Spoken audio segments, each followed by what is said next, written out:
Felsefe tarihinin ilk dönemi olan İlk Çağ felsefesi, köklerini Yunan mitolojisinin şairleri Homeros ve Hesiodos'un destanlarından alır. Bu destanlar insan zihninin ilk katmanı olan mitolojiyi ve Yunan toplumunun mitolojik düşünme biçimini anlamamız için temel kaynaklardır. Bu bölümde felsefenin ne anlama geldiğine ve tarihine kısaca değindikten sonra, Hesiodos'un destanından yola çıkarak felsefenin ilk uğraş alanı olan evreni anlama çabasının başlangıç noktası olan mitolojik evren anlayışını inceleyeceğiz. Şimdi felsefenin dönemlerine kısaca bir göz atalım. Türkçedeki felsefe terimi Yunanca filosofia kelimesinden gelir. Philo, sevme ve sofia, bilgi, bilgelik kelimelerinin birleşmesiyle oluşan bu kelime bilgelik sevgisi anlamına gelir. Felsefeci ya da filozof olarak Türkçeleştirdiğimiz kelimeler ise Yunanca filosofos kelimesinden gelir. Filosofos, bilgeliği seven ya da bilgelik dostu olan kişi anlamına gelir ve philos, seven ve sophos, bilge kelimelerinden türemiştir. Yani felsefenin sistematik temelleri Yunan'da atılmıştır ve günümüze kadar gelen tüm Batı felsefesinin kaynağını Yunan düşünce biçimi oluşturmuştur. Batı felsefesi genel olarak İlk Çağ felsefesi, Orta Çağ felsefesi ve Çağdaş felsefe olmak üzere 3 döneme ayrılır. İlk Çağ felsefesi, bizim Ege sahillerimizde bulunan İonya'nın antik bir liman kenti olan Miletos'ta doğmuş ve çevardaki kentlere yayılarak gelişmiştir. Felsefeyi doğuran soru ise arke nedir sorusu olmuştur. Yani evrenin başlangıç ilkesi nedir sorusu. Bu soruyla birlikte insanlık, doğa ve insan hakkında kendisine daha önce öğretilen her şeyi, tüm masalları ve gelenekleri bir kenara bırakmış ve bunların hiçbirinin onu zihinsel olarak tatmin edemeyeceğini anlamıştır. Başka bir deyişle, insanlık bu soruyla mitolojinin sunduğu cevapları kabul etmediğini göstermiş ve hem kendini hem de doğayı sadece kendi aklıyla anlamaya ve değerlendirmeye doğru büyük bir adım atmıştır. İnsanın kendini ve doğayı tanıma merakı, öncelikle kendi zihninin ilk katmanını keşfetmesiyle başlar. Bu katman mitolojidir ve mitoloji, insanın ilk düşünme biçimidir. Bu nedenle mitolojik düşünce yapısı anlaşılmadan, zihnin en üst düşünme biçimi olan felsefi düşünceyi kavramak ve bu seviyeye ulaşmak çok zordur. Dolayısıyla, ilk çağ felsefesinin özünü kavramak için öncelikle Yunan şairlerinin kurduğu mitoloji dünyasını ve bu dünyanın ilk çağın doğa filozofları için ne tür düşünce malzemesi sağladığını anlamak gerekir. Yunan mitolojisi Yunanların adeta dinidir ve bu din, şair Homeros ve Hesiodos'un günümüze ulaşan şiir şeklinde yazılmış destanlarında gizlidir. 10 yıl süren Troya Savaşı'nı anlatan Homeros'un destanlarının adları İlyada ve Odisseya'dır. Hesiodos'un destanlarının adı ise İşler ve Günler ile Thegonia'dır. Birbirine bağlı mitolojik öykülerden oluşan bu destanlar ilk okunduğunda içlerindeki pek çok tanrı ve insan ismiyle kafa karıştırıcı bir etki bırakabilir ve felsefeyle pek ilgili değilmiş gibi görünebilir. Ancak daha dikkatli ve derinlemesine okunduğunda bu destanların her bir satırının aslında Yunan toplumunun tüm özelliklerini, adetlerini, geleneklerini, inançlarını, meraklarını, sorgulamalarını ve ideallerini ortaya koyduğu görülür. Dahası Yunanların tüm duygularını, sevinçlerini, üzüntülerini, aşklarını, nefretlerini ve diğer tüm tutkularını en ince ayrıntılarına kadar gözler önüne serer. Bu durum bize Batı felsefesinin neden Yunan toplumundan veya Yunan aklından çıktığını açıklar. Çünkü bu destanlar Yunan aklının ve ruhunun en derin köşelerini bize gösteren birer ayna gibidir. Ve Yunan dünyasının ve kültürünün tüm özellikleri bu şiirlerin içinde, kahramanlarının sözlerinde ve davranışlarında saklıdır.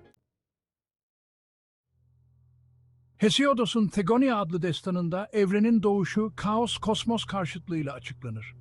Hesiodos eserinin 116-120. dizelerinde her şeyden önce kaos vardı diyerek şairane bir sezgiyle evrenin kökeninin kaos olduğunu belirtir.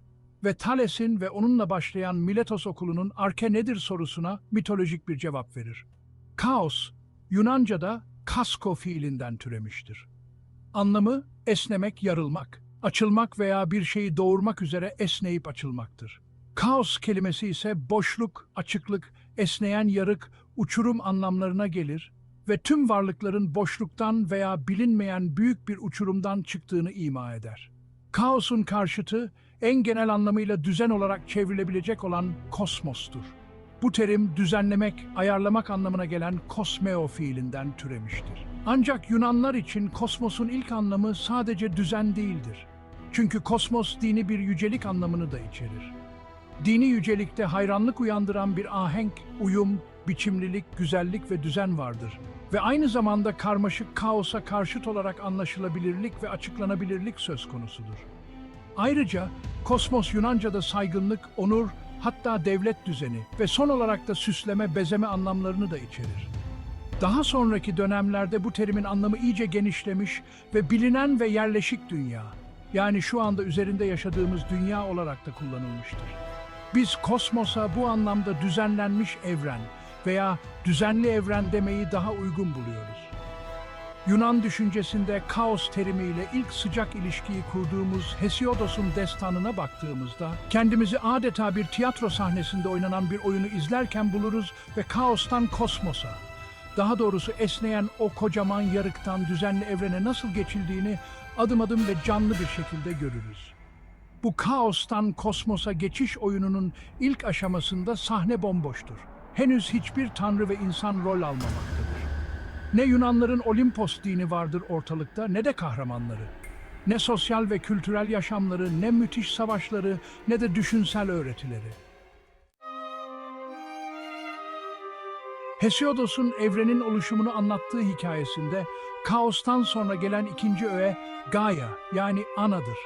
Yunanca'da gamma, yani G harfinden türeyen kelimelerin çoğunda, örneğin Gaia, Genesis, gemete gibi üreme, doğurma, döllenme eylemleri, özellikle dişi varlığın yaşadığı o kritik an ve çektiği acı ve zorluklar anlatılır. Hesiodos'un tüm varlıkların güvenli ve ölümsüz evi olarak tanımladığı geniş göğüslü Gaia, toprak, halk dilinde toprak anlamına gelir. Yunan mitolojisinde ise toprak ana anlamını kazanır. Her türlü varlığın, yani bitki, hayvan ve insanın anasıdır. Gaia, biçim veren bir anadır. Hatta kendi vücudunu dağlar ve denizler olarak şekillendiren bir anadır. Dağlarının yüksekliği yer altına uzanan bir derinliği vardır. Önce göğe yükselttiği dağlarıyla Olimposlulara bir konut, sonra da aşağı doğru uzattığı derinlikleriyle Titanların ve yeraltı tanrılarının konağı olur. Gaia bu şekilde göğe ve yere yayılırken zıtlıkları da beraberinde getirir. Dağların karlı zirvelerinin aydınlığı ile yeraltının karanlık derinlikleri arasında bir gerilim oluşur. Yani aydınlık ile karanlık arasındaki gerilim. Gaia, kaosla birlikte var olmak zorundadır. Bu ikili, madde ve mekan gibidir. Birbirlerine zıttırlar. Ama bir yandan da birbirlerini destekleyen ve birbirini sarıp sarmalayan bir yapıları vardır. Bunlar birbirlerine göre anlam kazanırlar. Her ikisi de yaratıcıdır. Ancak her ikisi de kendi içlerinden yeni varlıklar çıkarırlar. Soylarını birbirine karıştırmazlar. Üçüncü ana öğe olan Eros, Kaos ile Gaia'yı hem kendilerini koruyacak hem de kendilerine karşı koyacak başka bir şey doğurmaya iten gücü temsil eder. Dolayısıyla süreci başlatan şey bir kıpırtı, bir hareketliliktir. Kısacası günümüzün diliyle ifade edersek bir enerjidir.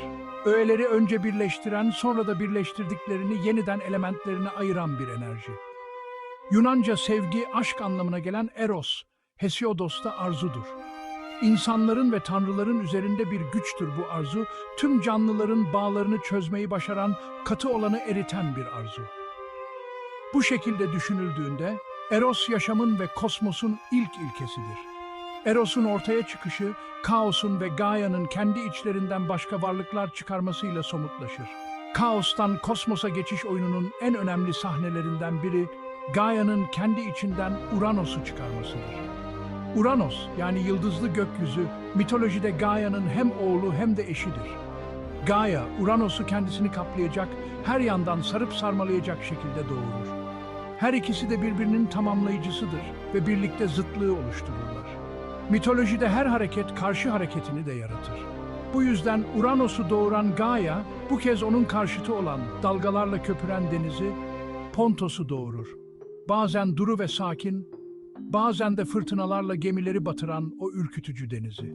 Ancak kosmos aşamasının bu noktasında Uranos'un kendine özgü bir tavır sergilediğine ve kendi yolunu çizmeye başladığına tanık oluruz. Uranos olması gerekenden daha fazla güç ve gösteriş ister. Bunun sonucunda kendisini doğuran ve birleşerek birçok varlık yarattığı Gaia'ya karşı çıkar. Bu tavrının sonucunda Gaia'dan doğan çocuklarını ışığa çıkarmayıp Gaia'nın içinde hapseder.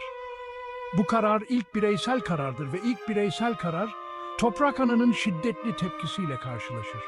Sürekli olarak doğurduğu çocuğunun içinde hapsolması, Gaia'nın büyük acılar çekmesine, çektiği acılar da sonsuz bir gerilime neden olur.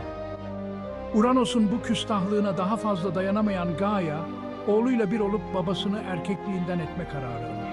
Belleklere kazınacak kadar etkili olan bu sahnede, kozmik bir orak darbesiyle gökyüzü, yeryüzünden kusursuz bir simetriyle ayrılır ve bu ayrılık, doğanın yer-gök dengesine kavuşmasıyla birlikte yeni başlangıçlara doğru yol alır. Bu denge, kosmosun yani görünenin, açıklanabilir veya anlaşılabilir olanın kendisidir. Ancak bu sahne aynı zamanda Yunan mitolojisinde egonun ortaya çıkışının ve ilk hilekarlık oyununun da sergilenişidir. Bu an ortak yaşamın bırakılıp bireysel yaşama geçişin ilk adımıdır. Hesiodos'un tiyatro oyunu bu aile dramasıyla büyük bir hareketlilik kazanır ve kosmosun temeli atılmış olur.